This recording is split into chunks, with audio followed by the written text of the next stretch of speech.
In the 60s, these narrow streets were the scene of a bloody civil war.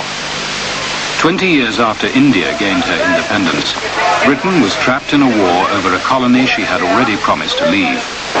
Soldiers were fighting and getting killed for no reason anyone in Britain could understand. I don't believe that we need necessarily have left Aden in the way we did. In almost every other case, every other colony we left, the bands played Will You Know Come Back Again, and there was a great deal of tear-jerking, and in some instances, a lot of people regretted the fact that we'd gone. But we left Aden rather like thieves in the night. Queen Victoria was left behind. Today she rests at the back of a museum. In 1839, this colony became the first imperial acquisition of her reign.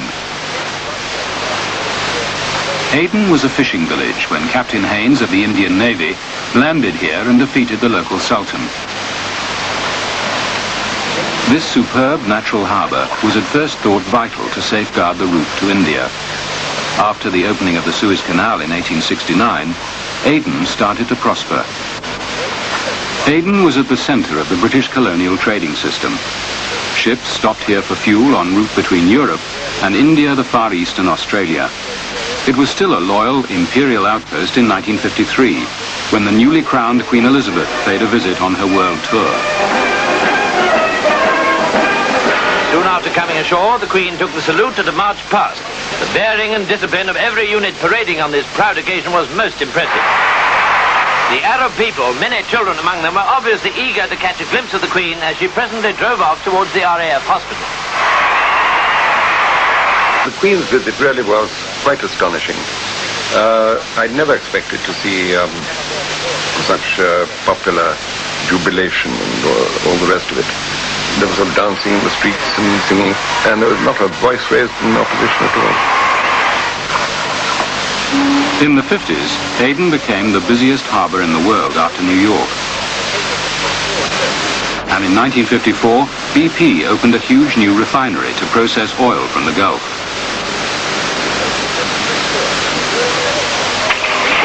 The British enjoyed the good life in the little Raj. Pampered by Arab servants and catered for by Indian traders, they felt safe in this imperial backwater.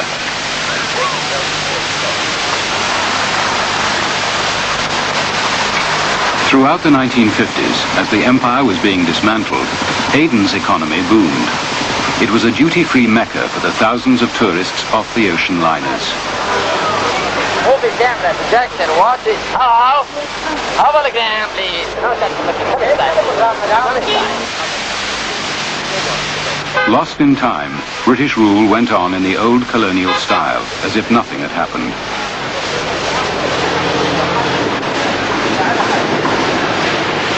Around the colony of Aden itself was a wilderness, the British protectorates, an area as large as England and Wales, occupied by feuding tribes.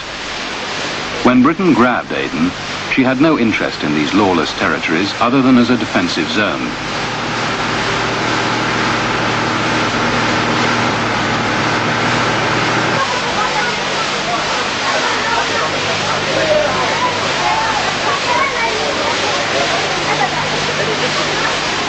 Tribal rulers, like the Emir of Baihan, were persuaded to sign treaties of protection and to accept political advisors.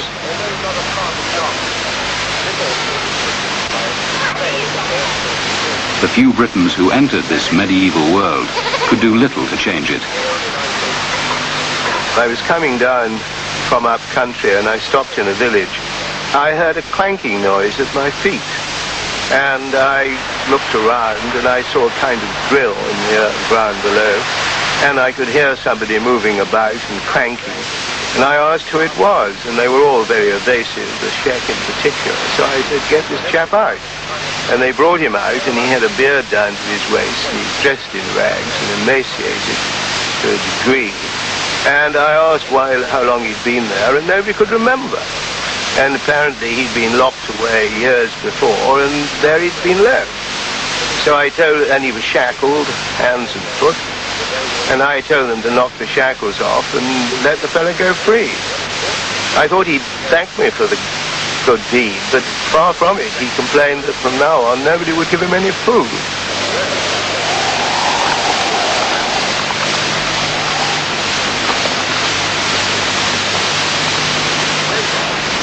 In the protectorates, around 500,000 people scratched a living from the barren soil.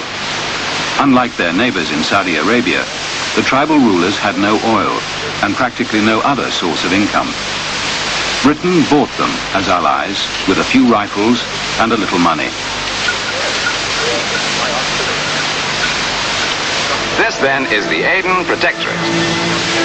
And one of the main reasons for the cessation of barbarism here is the Aden Protectorate Levies, a small but compact force formed in 1928. Few recruits can write, so an inky thumb signs them in for an initial 4 years. This army of Arab soldiers under British officers brought the British and the Sultans into close alliance.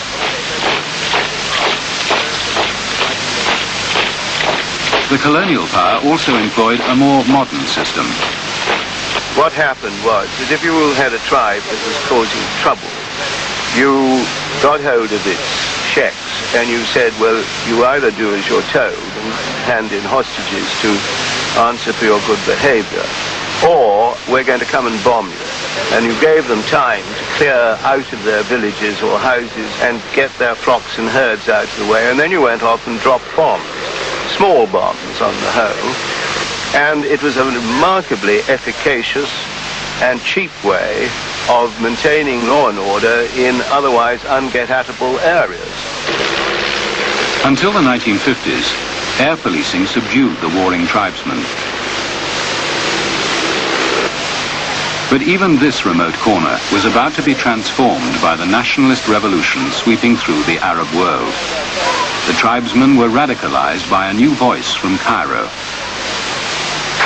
Gamal Abdel Nasser became the champion of the Arab world after his triumph over Britain and France in 1956. He transmitted the anti-colonial message even to the South Arabian protectorates. Nasser turned to be a hero, a legend, for all the Arab people. For the first time they hear an Arab leader really challenging a big power, insisting on the freedom of all the Arab world and on the Arab nationalism. Wherever you went in the protectorate, you could hear the Cairo radio coming out of these transistor radios. You'd find some old gentleman died in Blue Road plying his field with Nasser's propaganda coming out.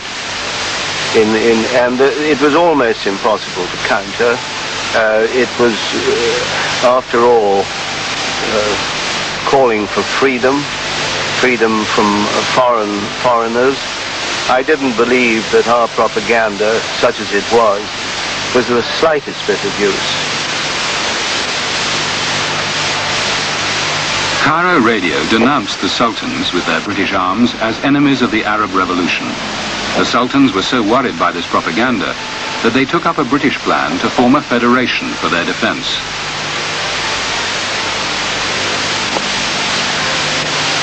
In 1959, the Federation of South Arabia was established. Eventually, most of the rulers were to sign up.